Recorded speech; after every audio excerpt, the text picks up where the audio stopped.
Hello, my name is Crystal Chen, and this is my project, Decentralization, a Path Toward Wastewater Resiliency in Coastal Cities.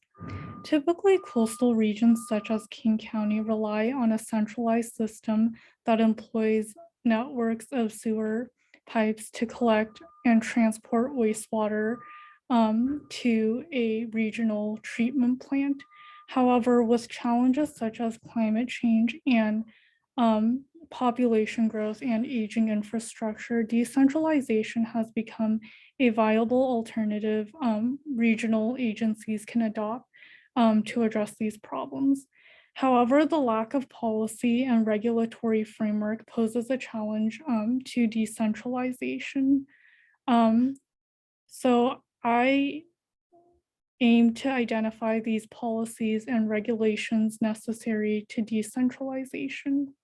In order to meet the objectives of my research, I developed two questions. What are key policies and strategies to shift toward decentralization in urban coastal settings?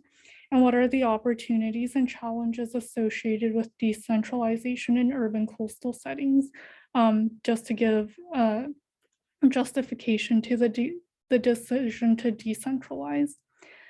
I interned with the King County Wastewater Treatment Division, where my responsibility was to research and recommend decentralized treatment technologies we can implement here in King County. In order to achieve this, I conducted a literature review on several technologies and looked at case studies on how they were implemented in other coastal regions. Through these case studies, I was able to identify several opportunities afforded by decentralization, including water reclamation and reuse, development of green infrastructure, um, as you can see in image 1 and image 2, and reduce stress on centralized systems. Some of the challenges that came with decentralization were the lack of control or oversight over many systems under private management.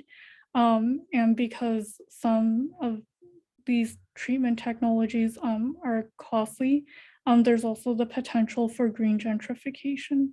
I also found that in implementing decentralized wastewater treatment systems and making sure that they function properly, it is important to establish water quality standards, operating and maintenance requirements, and monitoring and reporting requirements.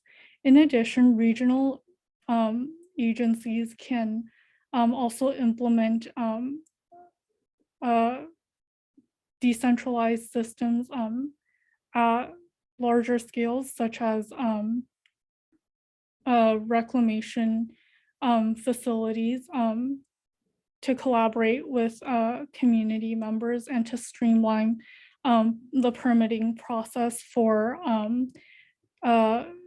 households or neighborhoods under private management.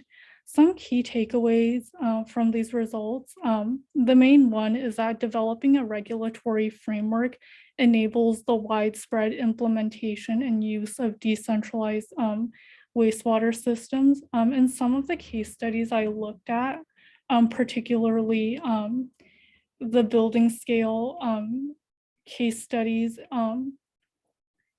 the lack of water quality standards and just requirements regarding decentralized treatment technologies posed a huge barrier to the completion of the project. But in creating these policies and framework, we can implement decentralized wastewater systems that can provide opportunities for various sustainable and green initiatives while diverting that excessive flow away from centralized systems. And it's also important to note that decentralization would require coordination and collaboration between community members, developers, and various government agencies. These findings are important because they demonstrate a path towards wastewater resiliency in urban coastal settings. Um, with, climate change, and population growth, centralized wastewater treatment systems in densely populated coastal jurisdictions are at risk of malfunction. Um, so by developing this framework to shift towards decentralization, coastal jurisdictions can protect the health and environment of their communities through smaller scale systems that can address their specific needs. Um, I would like to thank my site supervisors, Kieran Singh, Jen Simmons, and my faculty advisor, Jessica Ray, for their guidance and support. I would not have been able to do this project without them. And I would also like to thank my POE Capstone peers for their feedback.